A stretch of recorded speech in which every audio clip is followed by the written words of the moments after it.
Hai, Assalamualaikum semua. Nama saya Nurul Syahidah binti Azmi dan ini kawan saya Siti Nurfayadah binti Nazar.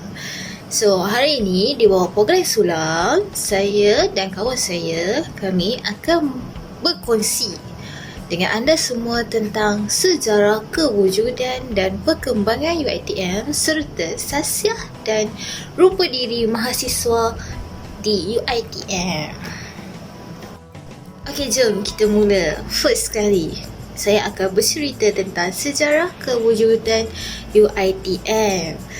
Okey, first, sebelumnya UiTM atau Universiti Teknologi Mara mendapat namanya sekarang ini, dia ada 3 nama sebelumnya, iaitu Dewan Latihan Rida yang pertama, yang kedua adalah Maktab Mara, ketiga adalah Institut Teknologi Mara, dan akhir sekali nama sekarang Universiti Teknologi Mara. Okey, saya akan bercerita tentang Dewan Latihan Rida. Mula-mula dahulu. Okey, Dewan Latihan Rida beroperasi dari tahun 1956 hingga 1965. Nama Dewan Latihan Rida ini. Okey, Rida adalah Rural Industrial Development. Okey, Rida ini mula pada November 1956. Ia telah dirasmikan oleh Menteri Perdagangan dan Industri pada 14 Oktober 1957. Menteri Perdagangan dan Industri pada tahun itu.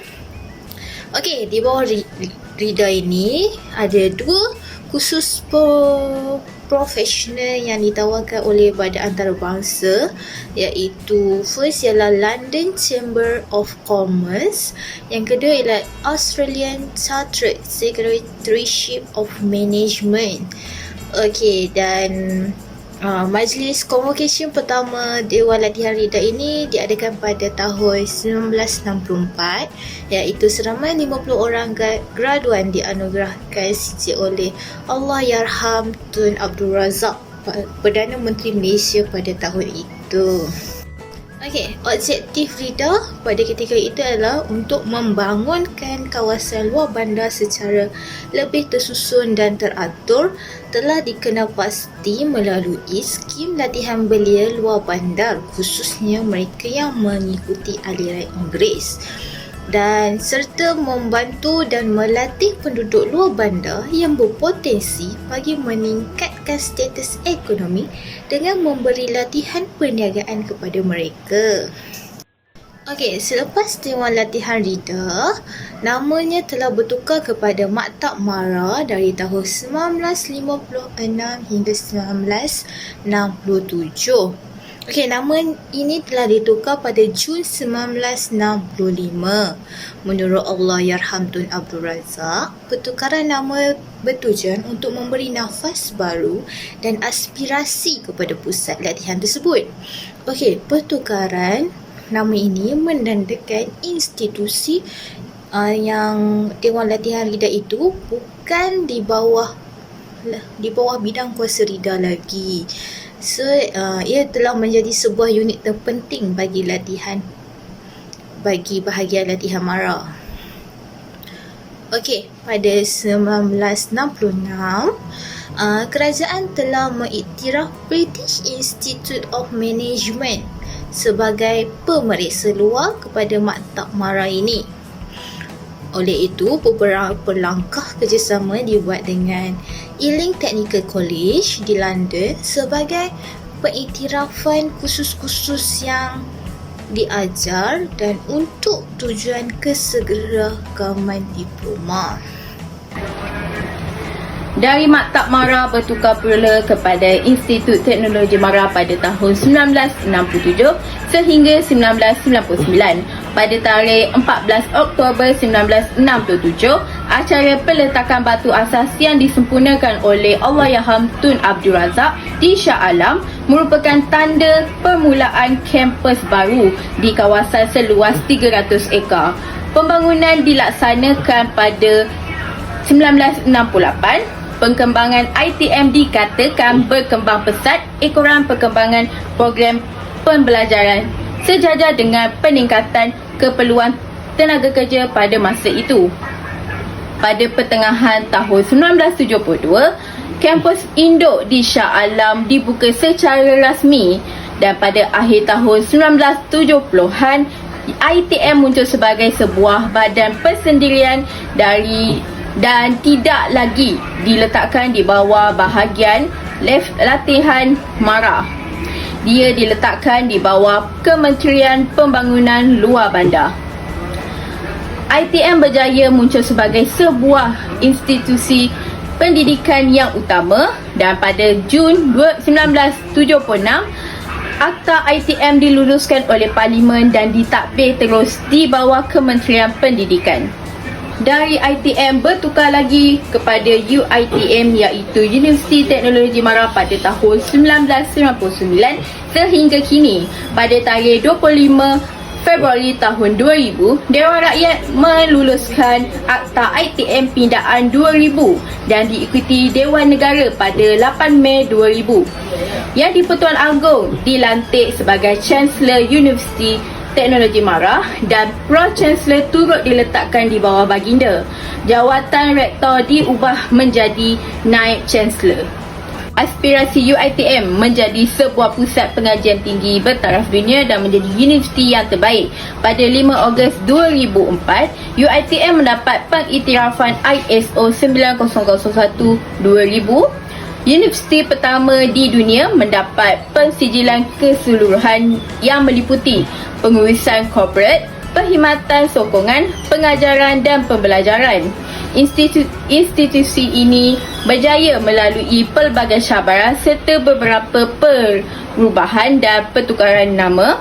Namun matlamat penubuhannya masih kekal di hari ini iaitu untuk mempertingkatkan dan jamin keutuhan status sosioekonomi Bumiputera. Kita telah mempelajari sejarah kewujudan UiTM. Kini kita akan beralih kepada perkembangan UiTM pada masa kini. Kini UiTM mempunyai 35 kampus di seluruh Malaysia, mempunyai 890,334 graduan, 189,008 pelajar dan 17,969 staf di UiTM. UiTM juga menawarkan hampir 498 program untuk para pelajar dan bahkan para pelajar. Okey, kita akan masuk ke bahagian kedua iaitu Sasiah dan Rupa Diri Mahasiswa UiTM. So, saya akan terangkan untuk Sasiah Rupa Diri UiTM untuk pelajar mahasiswa iaitu pelajar lelaki, dan saya akan terangkan untuk mahasiswi iaitu pelajar perempuan. Okey, actually Sasiah Rupa Diri ni dia berbeza ikut cawangan UiTM tu sendiri dekat negeri itulah. Bagaimana panduan Sasiah Rupa Diri tu dikeluarkan. Okey, ini adalah contoh poster atau panduan Sasiah Rupa Diri untuk cawangan UiTM Terengganu. Okey, untuk Sasiah dan Rupa Diri actually saya rasa semua ada kot. Dia ada 3 jenis. Formal iaitu untuk rasmi, smart casual dan pakaian korporat. Okey, pakaian korporat ya. Selalunya untuk UiTM yang saya belajar di Terengganu, 3 jenis tu lah pakaian yang kami perlu ada untuk hari-hari yang tertentu. Okey.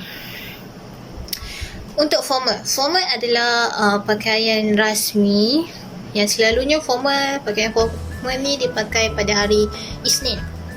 Okey, Isnin. Kenapa Isnin? Itu adalah ketetapannya. So Isnin. Formal adalah pakaian bagi pelajar mahasiswa. Berkemeja. Pakaian dia berkemeja, kena pakai baju kemeja, tak kisahlah dengan panjang atau long pendek. Seluar slack, kasut bertutup berkulit dan kena pakai necktie iaitu tali leher. Rambut of course kena kemas, jangan tak kemas. No, kita kena full fat. Okey, itu adalah formal. Yang kedua adalah smart casual. Smart casual biasanya pada hari Ahad, Selasa dan Khamis. Smart casual ni tak kisah baju apa pun, janji berkola, t-shirt ke apa ke, janji berkola, kita kena kemas. Okey, seluar slack, saya tak pasti seluar jean boleh ke tak, tapi yang pastinya seluar jean nak pakai boleh, tapi dia janganlah nampak warna jean tu sangat. Warna seluar jean kan warna biru tu, so jangan pakai seluar yang colour biru tu, just selain biru lah yang nampak cantik-cantik sikit kan. So kasut bertutup, tak kisahlah sneaker ke apa, janji bertutup. Rambut kena kemas sebab kita kampus kan, nak belajar kan, masuk kelas, pensyarah pun nak tengok, so kena kemas.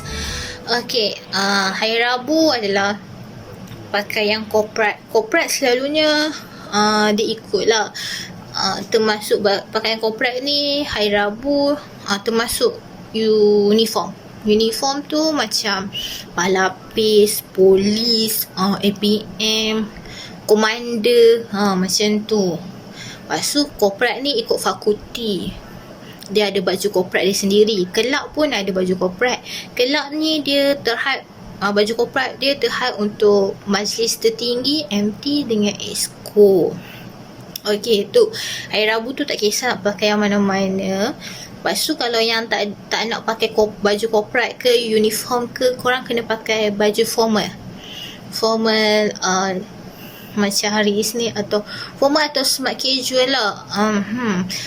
So janji kemas, so kita kena menampilkan rupa diri kita yang kemas. So itu untuk pakaian rasmi.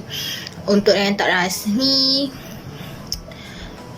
korang boleh lah selalu hari Jumaat kan, saya selalu tengok pelajar lelaki dia orang akan pakai baju Melayu, jubah untuk pergi sembahyang Jumaat macam tu. Untuk bersukan atau koko kan selalu kena pakai track dengan baju sukan dan kasut sukan. Baju tu actually kita tengok lah, kita punya jurulatih tu suruh pakai baju yang macam mana, atau kita kena beli baju tu sendiri, baju yang tersendiri lah. Okey, macam tu. Dan ini adalah panduan-panduan yang dikeluarkan. So pelajar mestilah memakai kad pelajar sepanjang masa ketika berada di dalam kampus, kawasan kampus ya. Okey, memakai baju kemeja dan bertali leher pada hari Isnin, iaitu hari Isnin kan formal, hari corporate. So kena berambut pendek, kemas dan tidak diwarnakan. Memakai pakaian sukan yang sesuai ketika bersukan. Memakai seluar jeans atau slack yang kemas, tidak lusuh, tidak bertampal atau koyak. Memakai pakaian sesuai untuk aktiviti tidak rasmi. Okey, dan dilarang bertindik atau memakai subang dan rantai untuk pelajar lelaki ya. Okey. Nah, itu saja untuk sesial dan rupa diri untuk pelajar lelaki. Terima kasih. Seterusnya kita akan menyambung pada sasial dan rupa diri mahasiswi. Sama seperti mahasiswa-mahasiswi juga harus memakai kad pelajar sepanjang masa ketika berada di kawasan kampus. Mahasiswi hendak memakai baju kurung ketika pada hari Isnin, iaitu merupakan hari corporate. Mahasiswi hendaklah menutup aurat dan digalakkan memakai jubah dan memakai tudung di paras bawah dada. Jika mahasiswi hendak memakai seluar, hendaklah memakai seluar yang kemas dan tidak lusuh dan tidak koyak, yang juga tidak ketat bagi tidak menampakkan aurat seseorang wanita.